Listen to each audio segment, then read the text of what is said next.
Hello, welcome to the third episode of Nanna Kate Unfiltered. ಇವತ್ತಿನ question is based on my journey as a content creator. ನನ್ನ content creation journey honestly ಒಂದು planned career move ಅಲ್ವೇ ಅಲ್ಲ.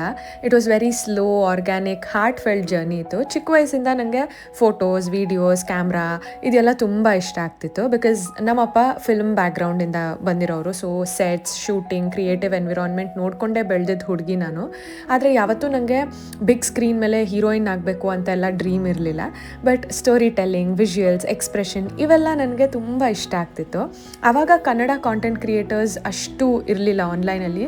So ನಾನು ಬೇರೆ ಲ್ಯಾಂಗ್ವೇಜಸ್ಸಿಂದ ಕ್ರಿಯೇಟರ್ಸ್ನ follow ಮಾಡ್ತಾ ಇದ್ದೆ, ಅವ್ರನ್ನ ಅಬ್ಸರ್ವ್ ಮಾಡ್ತಾ ಇದ್ದೆ, ಕಲಿತಾ ಇದ್ದೆ, ಇನ್ಸ್ಪೈರ್ ಆಗ್ತಾ ಇದ್ದೆ. ಆ್ಯಂಡ್ ನಾನು ಒಂದಿನ ಹಿಂಗೆ ಕಾಂಟೆಂಟ್ ಕ್ರಿಯೇಟರ್ ಆದರೆ ಚೆನ್ನಾಗಿರುತ್ತಲ್ವಾ ಅಂತ ಅನಿಸ್ತಿತ್ತು. ರೆಡಿಯಾಗಿ ಫೋಟೋಸ್ ತೊಗೊಳ್ಳೋದು, ವೀಡಿಯೋಸ್ ಮಾಡೋದು, ಬೂಮರ್ಯಾಂಗ್ಸ್, ಎಡಿಟ್ಸ್ ಇವೆಲ್ಲ ನನಗೆ ಖುಷಿ ತಂದುಕೊಡ್ತಾ ಇತ್ತು. I started doing it not for fame, not for money, it was pure passion. ಆಮೇಲೆ ಟಿಕ್ಟಾಕ್ ಬಂತು. ಆವಾಗ I was in my lowest emotional phase, ಯಾಕಂದರೆ ಆಗ್ತಾನೆ ಅಮ್ಮನ ಕಳ್ಕೊಂಡಿದ್ದೆ. And TikTok became my healing space, my distraction and my therapy. ದಿನ ಕಾಲೇಜಿಂದ ಬಂದು ವೀಡಿಯೋಸ್ ಮಾಡಿ ಪೋಸ್ಟ್ ಮಾಡ್ತಾ ಇದ್ದೆ.